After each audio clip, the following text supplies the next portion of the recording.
parts to cryptids for a profit. I mean, there's no evidence that human beings would do anything horrible like that at any point through our history. Is there? Oh, it is the spudgy nuzzles intently. Oh.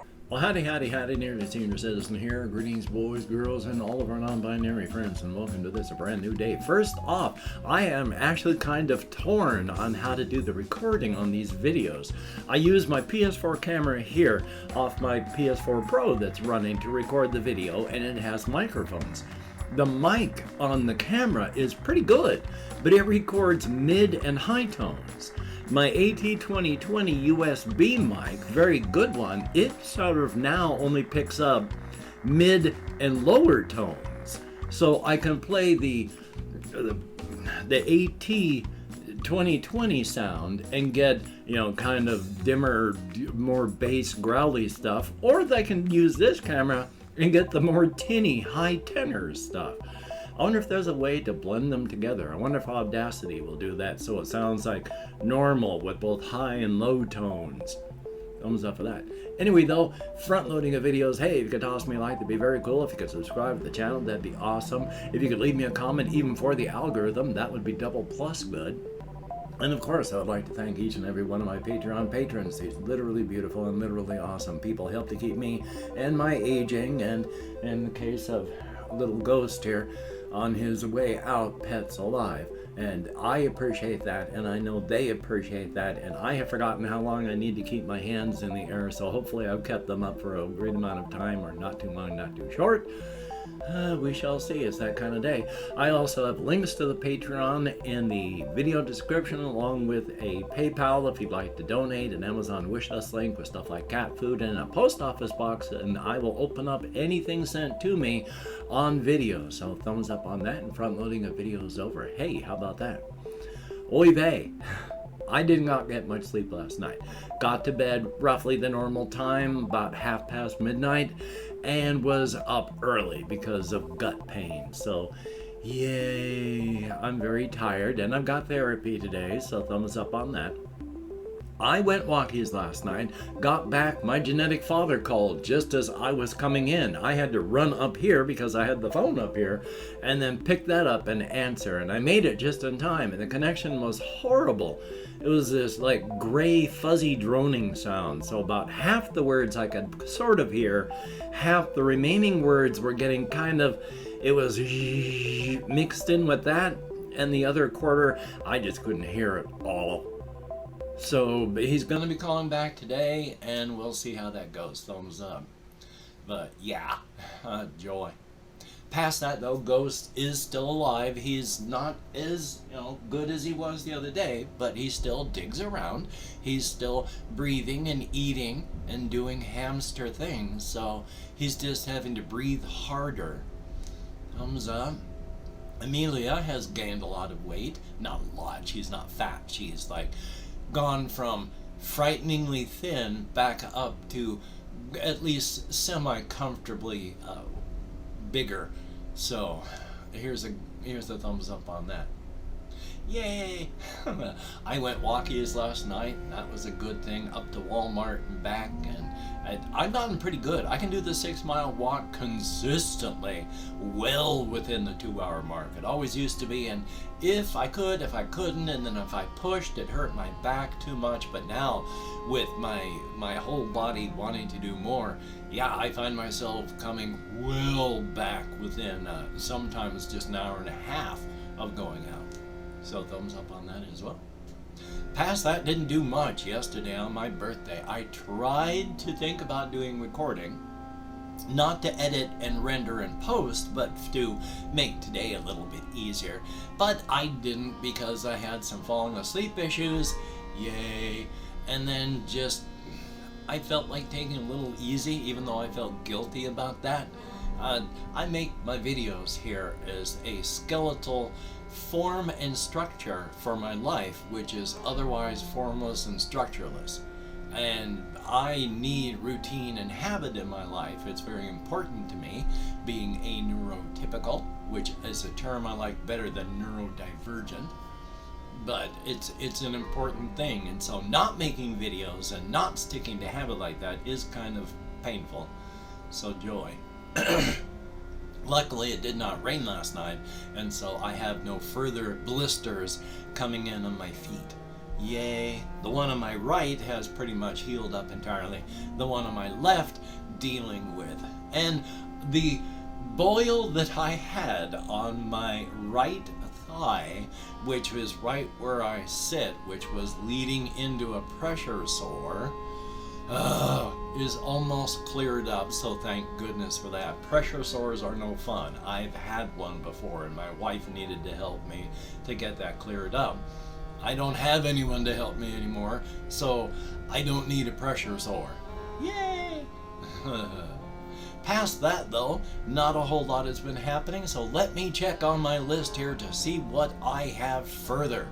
And a lot of it is just, wow. Except for one thing that I want to talk about, actual outside world. The big difference in games between like the Dungeon Blitz game and Note Quest Expanded World and D100 Dungeon, and then the game 4 Against Darkness, is all the other games that I have mentioned. They are you play one character and you are leveling up that character. The character is what's important for the game.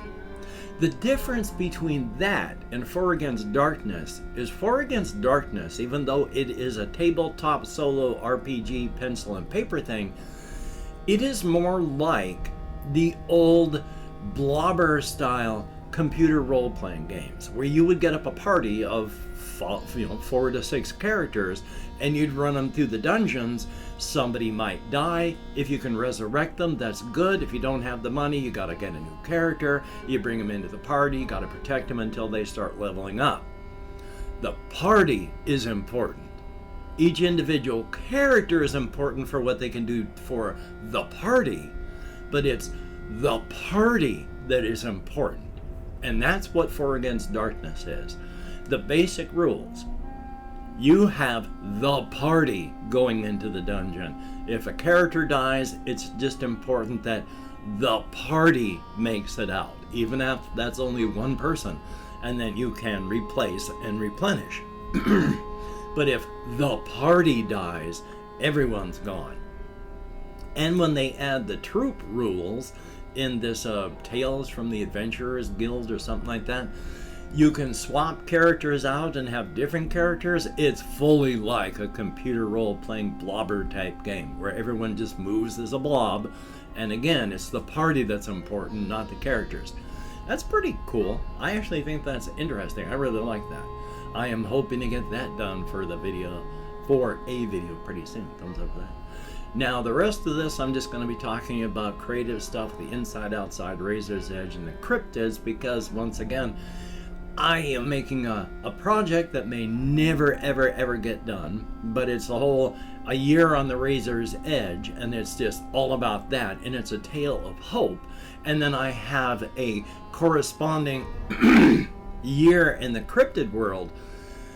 That's not necessarily a tale of hope, because 90% of the characters in this stuff are broken people in a broken world that is harsh and uncaring, and they are trying to figure out how they are supposed to live and where they fit and who they are within this framework. Character arcs usually are positive, and as I've put it, these aren't stories of people that have gone through wartime situations and come up better for it. These are people that go through wartime situations and now are just crawling in the mud, looking for a hole to crawl into so that they can just wait in the dark for the end. So it's that kind of story. But I have got a whole bunch of stuff here that it's a bunch of little things, but hopefully I'll get through some of them.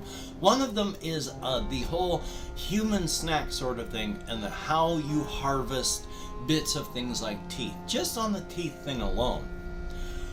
Luckily, these are like diet snacks, teeth. To get any sort of nutritional benefit of the energy that you would need and get from human beings if you eat them as a cryptid, you have to devour us within 6 hours. At the end of that 6-hour period, any of the energy from our quantum patterning in our heads has drained out. If you eat a human being after that point, you're not getting any of the nutritional requirements that you may need. You're just getting the meat, which is fine. But if you need that energy, that's no good. So teeth as a snack are like a diet snack. They're well past the time they have any of that energy within them. So you get nothing out of them when you eat them, just flavor. So it doesn't matter at that point whether they're harvested by going through old cemeteries and pulling the teeth out of the corpses. There's a lot of corpses in the world, a lot of cemeteries, and there's more and more dead people all the time. So in that fashion, you can get teeth easily. And after all, I mean, there are human beings and there are cryptids that work with human beings, gathering and harvesting these teeth to make profit. Why would anyone think that human beings in a search for profit would do anything like gather people against their will, break them down into component parts, and then sell these parts to cryptids for a profit? I mean, there's no evidence that human beings would do anything horrible like that at any point through our history. Is there? I also figured that there's cryptids. I've envisioned a trio of cryptid brothers that are actually on the light scale, and just as there are flower type plant cryptids where flowering plants and other things really just grow wonderfully around them, there are also the same thing for mammalian types and those cryptids that hang around humans and have that effect on humans. You have a happy life, a happy family, things go well for you, you have children, you are exceptionally fertile, and things go well. So these are cryptids that like people. And one of them got curious and managed to secure about 1 liter of blood plasma. Because you can go in the United States to a place where they will extract like a pint of blood out of your body. They'll centrifuge and filter it. They'll keep the plasma, and then they give you back all the particulate parts that they filtered and centrifuged out, so that you only lose fluid, you don't lose any blood cells. This guy got hold of it, took it to his brothers, and was saying, look at this stuff, smell this stuff, what does it taste like and what does it seem like to you? And human plasma is incredibly sweet, but otherwise tasteless. But because it's a human product, there's also that something that, oh God, that tastes good. That tastes so good, it's sweet, but there's just something to it. I don't know what it is, but oh, I like that. Can I have another sip of that? So, a little bit condensed, you can trade for cryptids on a 1-to-1 basis human blood plasma for sugar. And if you have some humans that know about this and thus decide, hey, you know, there's profit, or the cryptids like this that are not out to harm anybody, if you get an organization together that's going to harvest plasma, if you normally take 500 milliliters of plasma per thing and give back all the particulates, if you take 530 and then just keep the 30, that extra 30 isn't going to hurt anyone. And then you've got extra plasma that builds up. Or, since you're cryptids, you could get an organization together, go out, just gather plasma, not hurt anybody. You're still gathering plasma and compensating people for it. It's just that now you've got all these barrels of plasma that are all yours to start putting into your hema-cola. It is a plasma-based sweetener that's made on a small basis because they don't have a whole ton of plasma to use as sweetener. But I imagine on a small basis in Brookerton, periodically, hema-cola comes out and gets distributed to cryptids out there. You have to pay for it. It's our world after all, but still. And I forgot to look up what I've heard that teeth are lime deposits. So there's lime within our teeth. If lime is what makes our teeth crunchy to cryptids, then you could make extra snacks out of, well, you know how bone is something that I've mentioned? It's like a sugar wafer you can crunch up in your fingers, but there's a little bit of give to it, just not enough to be crunchy. If you make a center of bone, a small bone, like all the finger bones and toe bones and hand bones, and if you dip those into a sweetened powdered lime mixture that you then get sealed, boy, those things will have some crunch and some sweetness to it. And oh, there's a soft center that's delicious. And of course, since human beings are involved in this, and we have never done anything unethical to any other race or, a human being group on the planet in search of profit, I'm sure nobody would ever try to do anything like, exploit those who have no protection to break them down into sugary treats for cryptids. I'm quite sure that would never ever happen. Would it? Now there's also more. This one is a really silly thing. Since there are cryptids that do deal on a one-to-one basis with human beings, and so they interact with human beings and are seen as human by human beings, one of these cryptids, I posit, was hanging around with some friends, and they happened to end up watching a video with some reproductive entertainment. And they burst out laughing when one of the actors said to the other, as the other was getting ready to come from behind to the alternate entrance, and just said, "I want you to rearrange my guts." And they burst out laughing because as a cryptid, if you devour an entire 200-pound human being, that's a lot of meat, even for a cryptid. I mean, normally they don't eat anywhere near that much, except if they eat a person. When you got that much meat crawling through your gut, it feels like your intestines are moving around inside of you there. So, ironically, and as just a total joke, this individual started saying to people that they were going to eat, "I'm going to have you rearrange my guts." Which turned into people, cryptids, ironically saying and asking others, "Hey, you want to come back to my place and rearrange my guts?" To now that's people, cryptid people, say it unironically. And when they're talking to others, they may say, "Hey, want to go back to my place and rearrange my guts?" Because they are sincerely asking, "You smell delicious. I would love to eat you. Can I?" And I've opened up 24 hours worth of comments on my community tab. Gonna go through and thank however many people have left me comments in the past 24 hours. If I mispronounce the username, no disrespect is intended, and even though I count American Sign Language, well. And there were a lot of birthday greetings yesterday, so there are a lot of people to thank. But we have No Siriam, thumbs up, thank you. Jesse Koskinen, always good to see you, thumbs up. Macho, greatly appreciated. Merithathor 2, thumbs up and thank you. We have Music Nissa, greatly appreciated. Owen Chase, thumbs up. Confused Owl 29, I hope to see you in the comments more, but if it's whatever you can do or can't do. So good to see you though. We have ZY, thumbs up. Eric R, greatly appreciated. Cake, thumbs up very much, and here's hoping things keep going well. Flora Mew, always good to see you in the comments, and hopefully my little cryptid talk answered some questions. We have QQM, thumbs up, _dull sanity _, thank you very much. Mario, TEIXEIRA,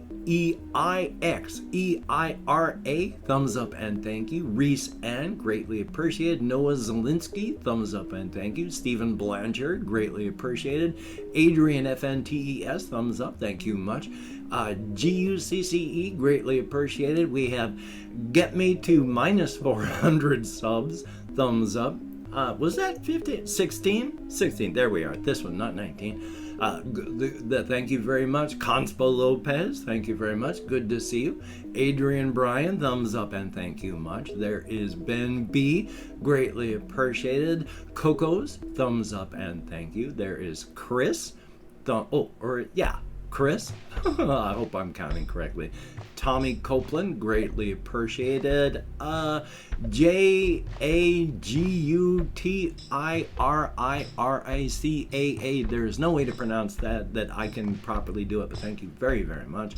RJ Mitchell, thumbs up and thank you. There is there